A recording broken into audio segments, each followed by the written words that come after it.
By the time Addison arrived at the marina that morning, a crisp breeze sent gentle ripples across the harbor. Gulls hovered overhead, and the salty air carried the faint clang of rigging from the row of sailboats lining the docks. Addison inhaled deeply, a tiny smile playing at the corners of her lips as she stood among the low creaks and murmurs of the water. She considered the docks her sanctuary, somewhere she could escape, even if only for her daily shift. She retraced her path to the little workshop set up beneath a corrugated metal roof, where she had first honed her skill for polishing, refinishing, and mending wooden hulls. Although she was only in her mid-20s, Addison had a preternatural sensitivity to aging timbers. She joked that she could sense a boat's hidden fractures just by placing her palm against the hull. A quiet part of her believed in that gift she found. Solace in helping restore neglected, crumbling vessels into floating masterpieces. If she couldn't realize her own dreams of leaving this small coastal town, at least she could help old boats set sail again. She had grown up poring over sketches of dream yachts and exploring the mechanics of everything from sailboat rigging to fishing trawlers. Lately, she'd begun scribbling her own designs in the margins of a battered notebook. One day, she'd told herself, she would gather the courage to ask the marina's manager to let her design something new, or better yet, muster her resources to build a vessel from scratch. But days had turned into years. For now, Addison settled for her role as the quiet craftswoman who made sure other people's dreams could stay afloat. Her morning had just begun when she realized she wouldn't be working alone. Approaching from the far side of the dock was Jonah, a tall, lean man with wind-riffled hair. His gentle, watchful gaze took in every detail: the glint of sunlight on the water, the swirl of gulls overhead, the color of passing sails. Jonah had worked at the marina for a few months, and Addison knew little about him, aside from the fact that he often scribbled in a small notebook while on break, similar to her. He usually kept his distance, content to check moorings and assist boat owners in tying up more securely. Just like Addison, he radiated a subtle longing, as though his thoughts drifted beyond the horizon. "Morning," Jonah said, a bit shyly, adjusting the strap of his duffel bag. A half smile tugged at his features. "Morning," she replied, her hands tucked into her pockets. They were both silent as they ambled toward the storeroom. She noticed he carried a damp rag and a set of tools, which implied he had a more involved assignment than the usual rope checks. As they rounded the corner, their manager stepped out to greet them. Mr. Loomis was stocky, his face perpetually sunburned and crinkled with deep lines, likely from years of negotiating with boat owners who insisted the work be done faster, better, cheaper. Today, though, he carried an unusual air of excitement. "Addison, Jonah," he rumbled, placing his hands on his hips. "Got a project for you both. Take a look at that old thing." He gestured toward a weather-beaten fishing boat bobbing at the far end of the dock. The boat's paint had flaked away in large patches, revealing battered wood beneath. Her frame leaned awkwardly, as though she felt unworthy of floating. Addison's breath caught in her throat. She had occasionally walked past that lonely craft, noticing the algae in the grooves along its hull and the heartbreak of rotting planks. It didn't even have a name visible, just a ghost of lettering that must have once spelled out something proud. "We're turning it into a showpiece for the upcoming Marina Day Festival," Mr. Loomis continued. "Could bring in more business if folks see our restoration work." He lifted his chin in Jonah's direction. "It's time to see what you can do, kid. You're good with details, yeah? Start with cleaning that grime off and take stock of what it needs. Addison will help you.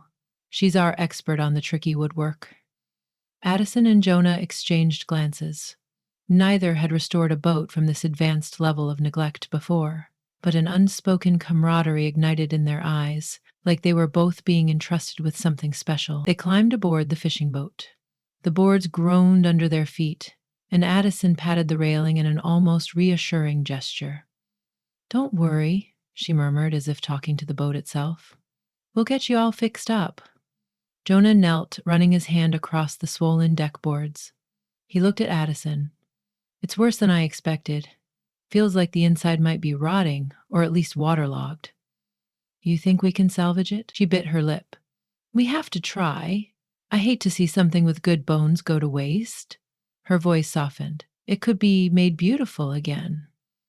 They began their preliminary assessments.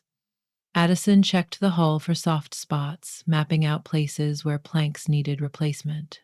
Jonah tackled scraping algae and peeling paint.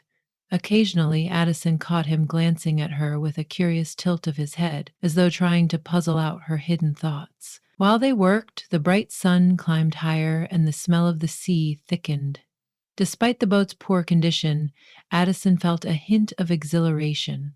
She sensed Jonah's excitement, too, a flicker in his dark eyes whenever he discovered a small section of wood that wasn't ruined. They began a routine. In the mornings, Addison pulled nails from the old planks and hammered in fresh ones, carefully filling the holes so the final coat of varnish would shine. Jonah swabbed the deck tirelessly, unveiling the original grain beneath layers of filth and moss.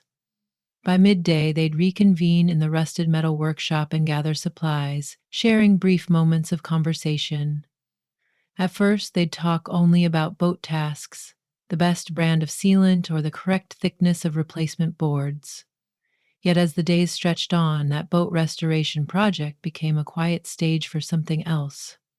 An unfolding bond neither had expected. One afternoon, Addison noticed Jonah studying a wooden board in his hand. He was running the edge of his thumb across it, as though testing its smoothness. She figured he'd ask her about sanding, but instead he said softly, "This part feels like it could hold a carving, something subtle, a design that pays tribute to the boat's history." Intrigued, she asked, "You carve?" He hesitated. "I used to. Did some decorative stuff, like I'm sure you've seen on older boats.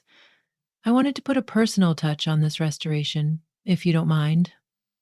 She watched how his eyes brightened despite his quiet manner.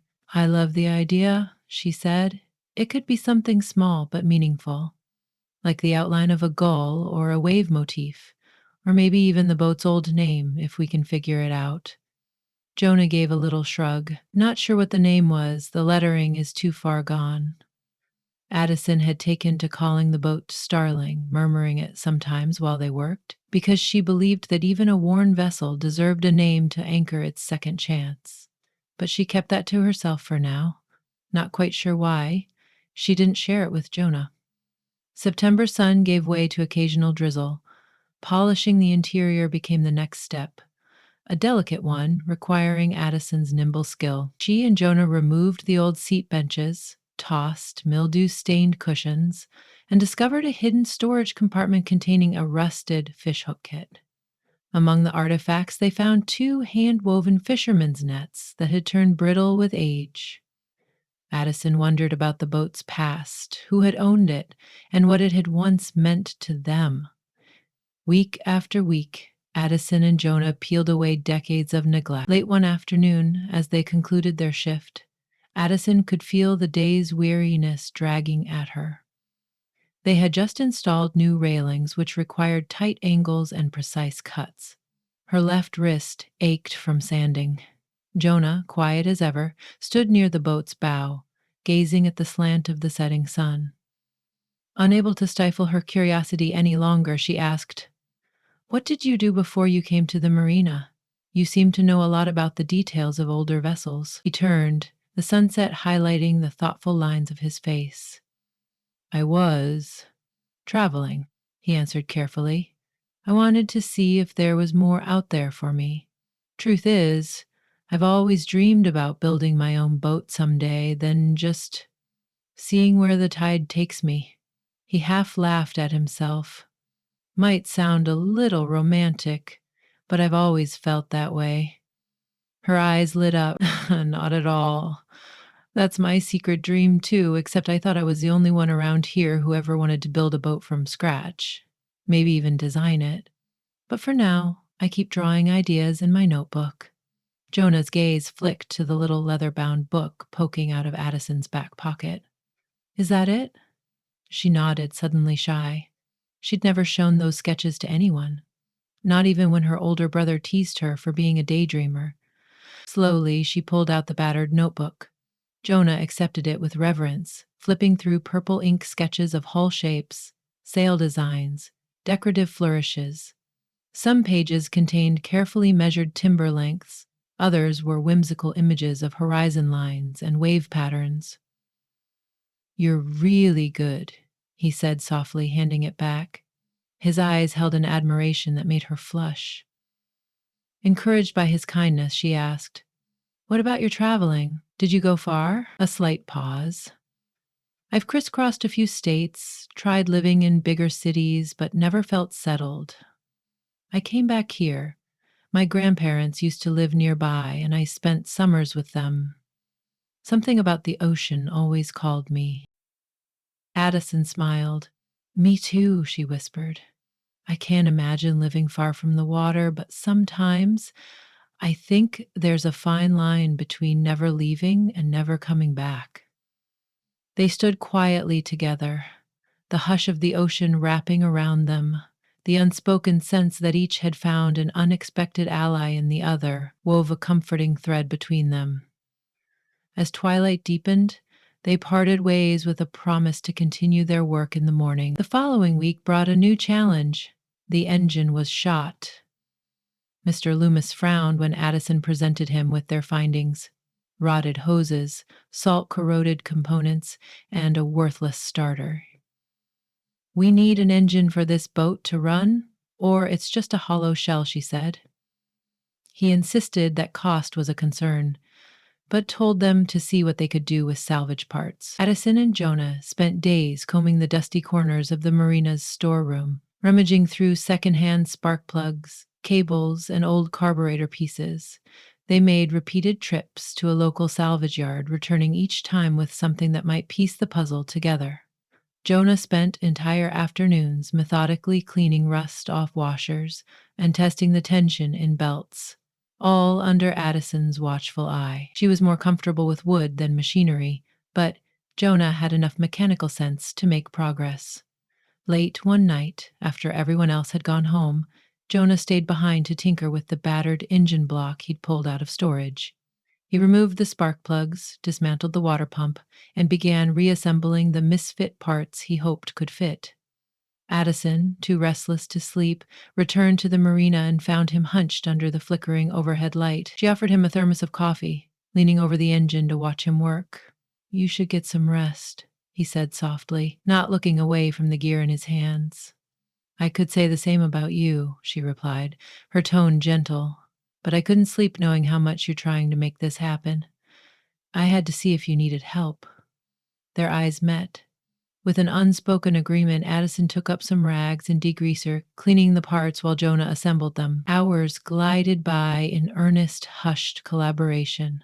When the engine was finally in one piece, they stared at it as though it were an infant. There was no guarantee it would fire up, but the idea of giving this old boat its heartbeat back felt almost sacred. Soon enough, Addison and Jonah prepared for the test run of the engine. With a clang and sputter, the motor startled them by kicking to life. Jonah stood up and cheered, pumping his fist in victory, while Addison threw her arms around him, momentarily forgetting her usual reserve. The warm press of his body woke a flutter in her chest. She quickly pulled away, a little embarrassed, but she saw an affectionate glow in his eyes. As day followed day, the boat's transformation became undeniable. Planks once riddled with rot had been replaced, sanded, and coated in marine paint. The interior was newly sealed, and a fresh set of seats waited for cushions. Jonah's tiny carving, a detailed wave pattern, flourished along the stern. Even Mr. Loomis couldn't hide his approval when he ran his hand along the polished railings. "Now that's craftsmanship," he proclaimed. In the calm hour before the marina closed one evening, Jonah asked Addison if she wanted to take a quick ride. He had just finished reattaching the engine's fuel line, and the wind had died down to a gentle sigh. Perfect conditions for a short test. Addison nodded eagerly. They untied the ropes and drifted out into the smooth harbor. Their boat glided across the water like a new creation, a ghost shed of its former life. The air was balmy, tinted peach by the sunset. Addison stood near the helm, inhaling the brine-laced breeze and listening to the low hum of the engine. Jonah's eyes shone. "We did it," he murmured to her, voice full of awe. She laid a hand on the boat's gleaming side. "It's amazing what can happen when you believe in a second chance," she said. Jonah turned off the engine once they were far enough from the docks, letting the boat drift. The lazy rocking lulled them into a comfortable hush. "I'm glad we got to work on this together," he said eventually. Addison nodded. "Me too. This project meant a lot to me, and I think it does for you, too. I've never really done something that felt so purposeful. Restoring a boat, building something real. It's made me wonder what else I could do." His gaze was warm, like your dream boat designs. She exhaled, sinking to sit on a bench. "Exactly. I've spent so long with my sketches locked away in that notebook. I always find a reason to procrastinate or tell myself it's too big of a dream." Jonas settled beside her, letting his arm rest casually along the boat's edge. "Sometimes we just need someone who believes in us. Sometimes that's ourselves. But it helps when it's someone else, too." Addison smiled at him. The hush of dusk stretched gently between them before she said, "What about you? You mentioned you came back searching for something." He paused, any sense of sarcasm or self-deprecation, and spoke with sincerity. "I thought I was searching for a place, but maybe I was searching for a person. Or a purpose. This boat, it's given me both, at least for now." The vulnerability in his voice made a warmth bloom in Addison's chest. "I'm happy you came here," she said quietly. She reached out, fingers brushing momentarily against his hand curled over the boat's rail. It was a small moment, but it crackled with unspoken meaning. Neither one pulled away. "I have an idea," Jonah said. "We should give this boat a name before the festival. We can do a new set of lettering for the hall, a real christening." Addison remembered the nickname she had privately whispered, Starling. Something about that tiny bird, known for its mesmerizing flocks and ability to sing, fit perfectly. She gathered her courage and shared it with him. Jonah's face lit up, and he nodded in immediate agreement. "It's perfect," he said. And so they decided the newly restored vessel would be called Starling. They motored back to the dock, hearts humming with the same quiet thrill. In the following days, they worked together painting the new name on the hull in graceful lettering, Starling. Something about it felt magical. John Farron, a local fisherman, stopped by to marvel at their work and teased them about being too lost in each other's eyes to remember the rest of the boat. Addison only laughed, but inside she felt a warmth that had nothing to do with the coastal sun. As the Marina Day Festival approached, the docks buzzed with activity.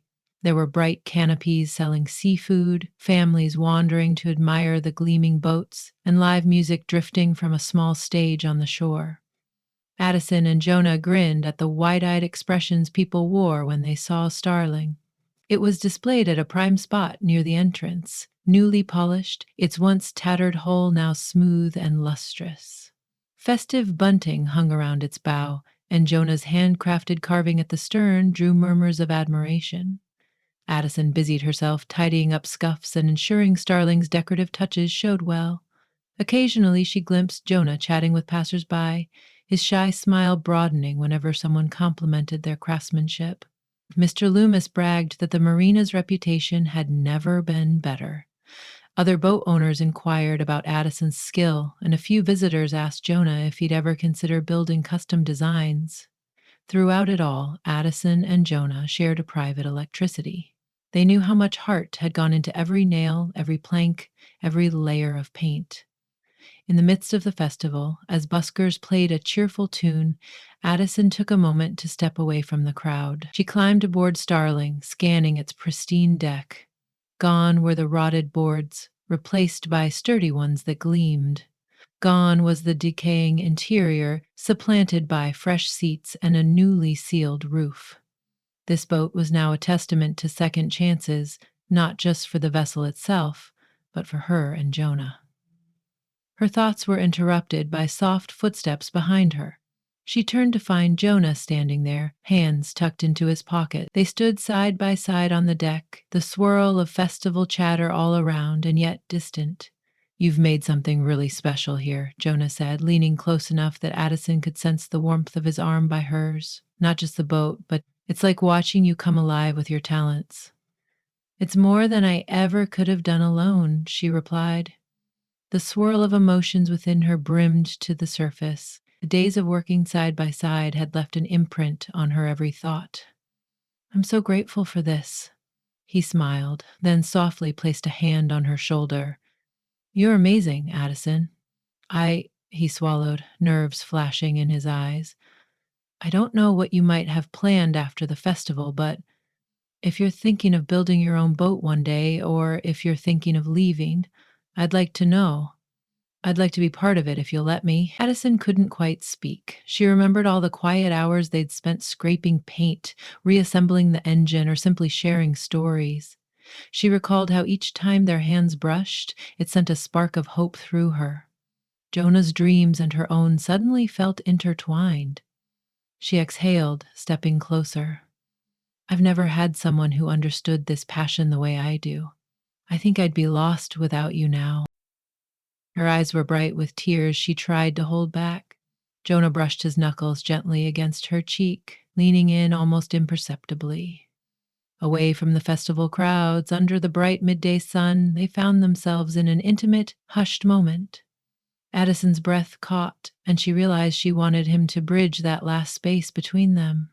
With a tender softness, Jonah pressed his lips to hers, an unhurried, heart-spinning kiss. She felt the salt air swirl around them, the deck gently rocking beneath their feet, the faint hum of seagulls, everything else blurred into the background.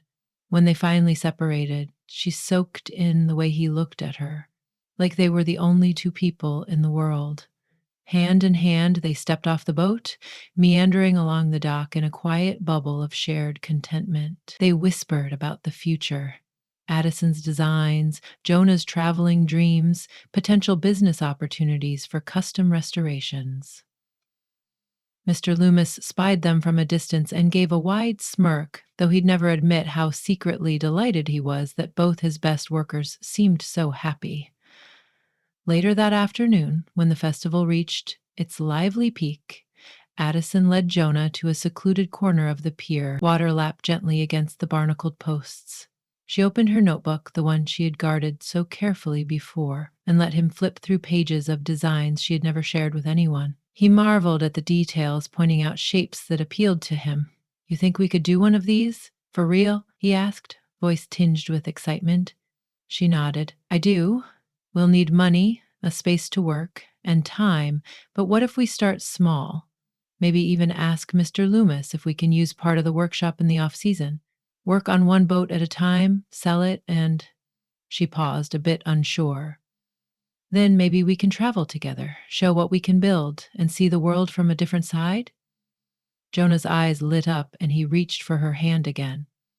"I'm in," he said simply, as though it were the easiest decision in the world. The sky turned golden, and a local band began a spirited song on the festival stage.